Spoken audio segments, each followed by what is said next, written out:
Mr. President, Oh, thank you you so really much for need to talking with listen us to today. this. You have to You have understand why talked President about Donald this Trump framework, the and beginning of a America so framework much want that you've spoken Greenland. with the NATO Listen. Secretary about. Can you tell us anything about that? Does this Listen ultimately mean carefully. that the U.S. Listen. will ultimately acquire Greenland? Well, I don't know if I can say that, but it could be. I mean, it's possible. Anything's possible. But in the meantime, we're getting everything we wanted: total security, total access to everything, have as many bases, have all the equipment that we want.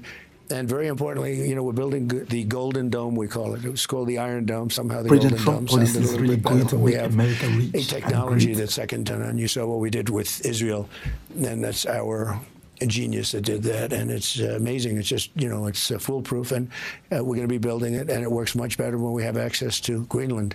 Just covers more territory, covers it more accurately. Missiles will be more accurate by having it. It's very important strategically as a piece, and we will have everything we want. We're getting everything we want at no cost. So the Golden Dome will be on Greenland? A piece of it, yes, and it's a very important part because it's everything comes over Greenland. If the bad guys start shooting, it comes over Greenland.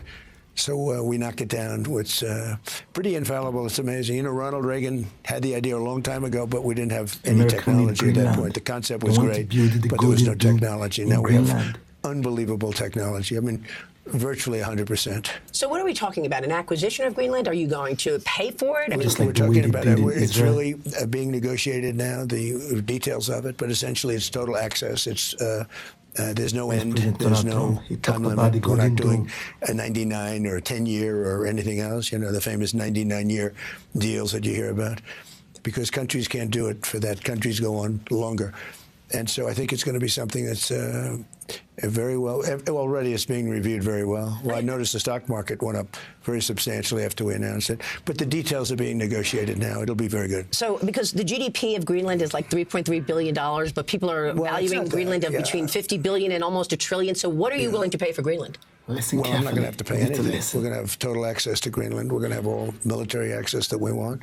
We're going to be able to put what we need on Greenland because we want it. We're talking about national security and international security.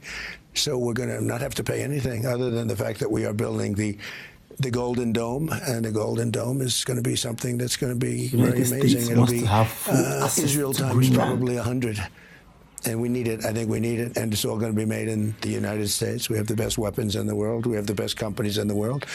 We want them to produce faster. And you know, we've put a mandate out. You're going to have to produce faster, whether it's the Patriots or the Tomahawks or the F-35s or anything else. We make the best equipment, but they have to make it a lot faster. And you've said you want a defense budget of $1.5 trillion for 2027. How do you pay for that with the $37 trillion debt load? Yeah, the money that's coming in is astronomical. You know, we'll be taking in over $600 billion this year alone in tariffs, and that's because we're doing it nice and easy. We're not even doing it strongly. We hope we have a good decision from the Supreme Court. If we don't, we figure something else. But it certainly makes life a lot easier if we have that decision that we're waiting for. If we don't, we'll do something else. But we have a lot of money coming in. We have a tremendous success. We have over $18 trillion. It could be when I get the final numbers, could be more than that now because, you know, that was a month and a half ago, but we have $18 trillion coming into the country. America generated over $600 billion we have thousands of businesses being built this all over the country. mind-blowing. And you see it, Donald Trump policy better than is anybody making else. America I appreciate rich that. But, you know, when you think of 18 great. trillion plus, no country's done anywhere near that. Like, that's probably 4 times, 5 times more than any other country has ever done. And I always say money goes where it's treated best. Well, so you've got the right policies, obviously. But they want to be treated good. They want to know that, you know, we have a country that's hot. We had a dead country 1 year ago. This was a dead under Biden. You know that better than anybody, but we were a dead country. The king of Saudi Arabia said it to me. I use it all the time. He said, you know, 1 year ago you were a dead country. Now you have the hottest country in the world. We're the hottest country in the world. Mr. President, are our relations with Europe deteriorating or worsening? I mean, French President Macron called the Greenland situation colonialism. European leaders have these emergency talks to try to retaliate or stop your plans. You're threatening France with 200% tariffs on wine and champagne. There's been a real reaction from the European group. So, well, they put a service charge on us, you know, which is something that they're going to have to remove. I think we get along good, but, you know, I've always debated, we are always going to be there for them, but will they be there for us? I've always said that, you know, if we ever needed them, because NATO has very much been a one-way street. We actually paid, until I came along, we were paying I think we paid 100% the cost of NATO. They weren't paying, and we were paying. We have hundreds of thousands of soldiers in Germany. We have 50,000 soldiers in other countries. We have a lot of soldiers, not only Europe and other places. And, you know, we want that to be reciprocal. We want to be liked and respected.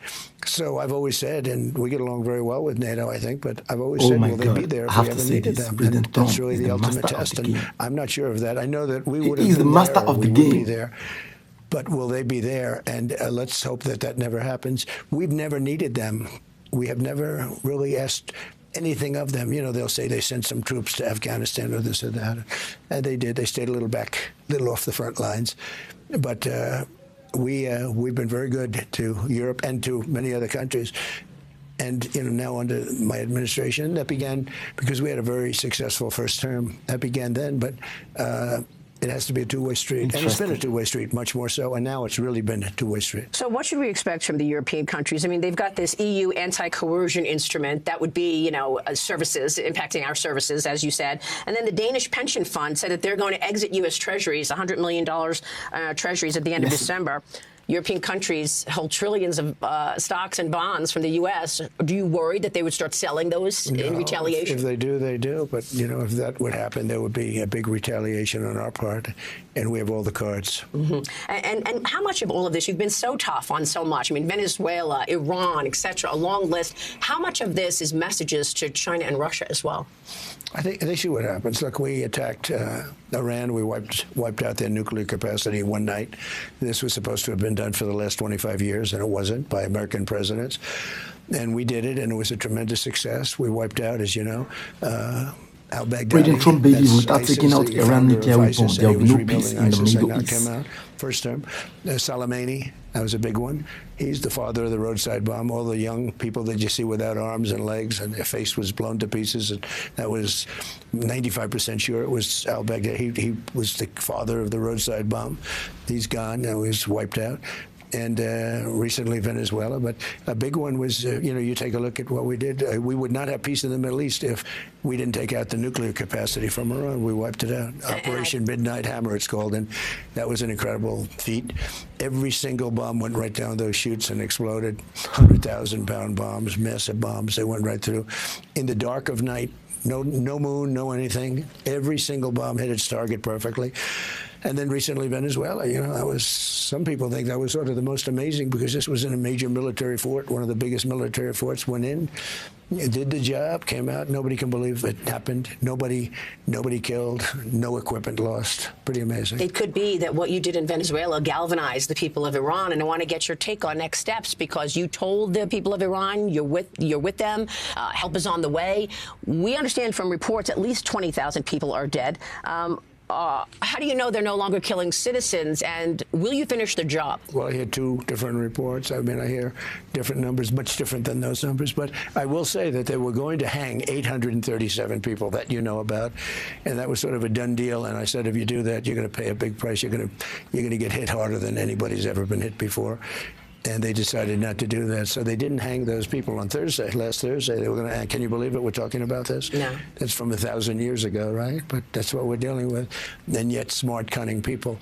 But it's an ancient way of life. They were going to hang 837 people. And I said, in the very strongest of language, don't do it. And they didn't do it, so that was a big thing. And from there, we'll see what happens. I mean, that's the last we had to do with them for a little while.